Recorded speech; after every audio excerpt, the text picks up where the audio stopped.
مجھے بتاؤ تم میرے نبی کے ساتھ کیا کر رہے ہو؟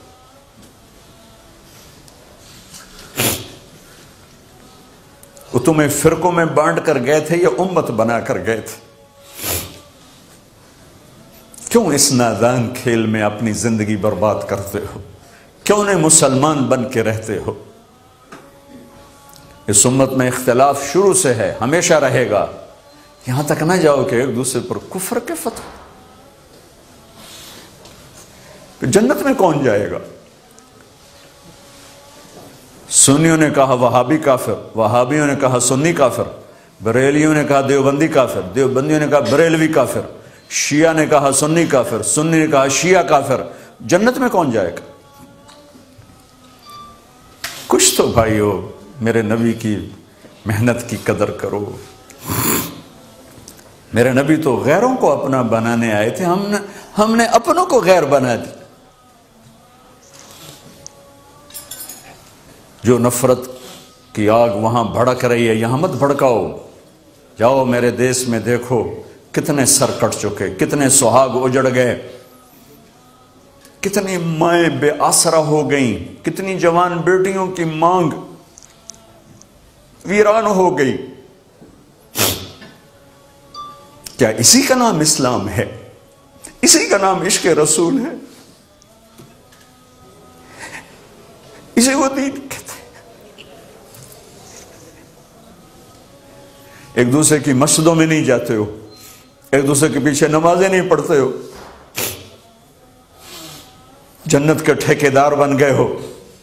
ایک دفعہ آپ گھر سے باہر تشریف لائے تو صحابہ آپس میں مناظرہ کر رہے تھے، جیسے آج کل مناظرے سنی وہابی شیعہ سنی بریلوی دیوبندی جو مناظرے چل رہے ہیں، صحابہ آپس میں مناظرے کر رہے ہیں۔ ایک کہتا قرآن یوں کہتا ہے، ایک نے کہا قرآن یوں کہتا ہے، تو آپ کے چہرے کا رنگ غصے سے سرخ ہو گیا۔ ہم نے کہا کیا میں اس لیے آیا ہوں کہ تم ایک دوسرے کے گریبان پکڑ لو اور تم ایک دوسرے کے گلے کاٹنے لگ جاؤ اور ایک دوسرے کو کافر ٹھہرانے لگ جاؤ؟ کیا میں اس لیے آیا ہوں؟ میرے نبی تو عبداللہ بن ابی کا جنازہ پڑھانے کھڑے ہو گئے تھے، جس کا کفر ابو جہل سے بھی بڑا ہے۔ ابو جہل اوپر کی دوزخ میں ہے، عبداللہ بن ابی سب سے نیچے کی دوزخ میں ہے۔ ان کے بیٹے آئے، یا رسول اللہ میرا باپ مر گیا ہے، اپنا کرتا دے دیں گے میں اس کو کفن دے دوں؟ آپ نے کہا لے لو۔ کرتا اتار کے دے دیا۔ آپ کہتے ہیں بدبخت منافق، دفع ہو جا، دے دیا۔ کہ یا رسول اللہ آپ جنازہ پڑھائیں گے؟ کہاں پڑھاؤں گا۔ باقی منافقوں کا تو کسی کو پتہ نہیں تھا سوائے اللہ کے نبی کے، لیکن عبداللہ بن ابی کا منافق ہونا تو سب کو معلوم تھا۔ آپ جنازے کے لیے عمر سامنے آ گئے، یا رسول اللہ یہ کون ہے؟ کہ مجھے پتہ ہے کون ہے، تو آپ اس کا جنازہ کیوں پڑھا رہے؟ کہ شاید اللہ معاف کر دے۔ کہ عمر پیچھے ہٹ جا، مجھے پتہ ہے یہ کو، میرے اللہ نے کہا ہے تو ان کے لیے دعا کر یا نہ کر میں معاف نہیں کروں گا، میں کرتا ہوں شاید اللہ معاف کر دے۔ پھر فرمایا کہ میرے اللہ نے کہا اگر تو 70 دفعہ بھی ان کے لیے دعا کر تو میں معاف نہیں کروں گا۔ اگر میرا اللہ کہتا اے میرے محبوب اگر آپ 70 دفعہ اس کے لیے دعا کریں گے تو میں معاف کر دوں گا، تو میں اس کم بخت کا 70 دفعہ جنازہ پڑھا دیتا۔ مجھے بتاؤ تم کہاں سے یہ دین لے کر آئے ہو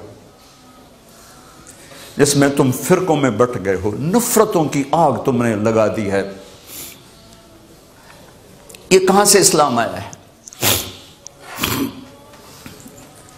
میں تمہیں اللہ اس کے رسول کا واسطہ دیتا، امت بن کے رہو، مسلم بن کے رہو، کوئی گنجائش نہیں، اپنے عقیدے پر پکے رہو، دوسرے کے لیے گنجائش رکھو۔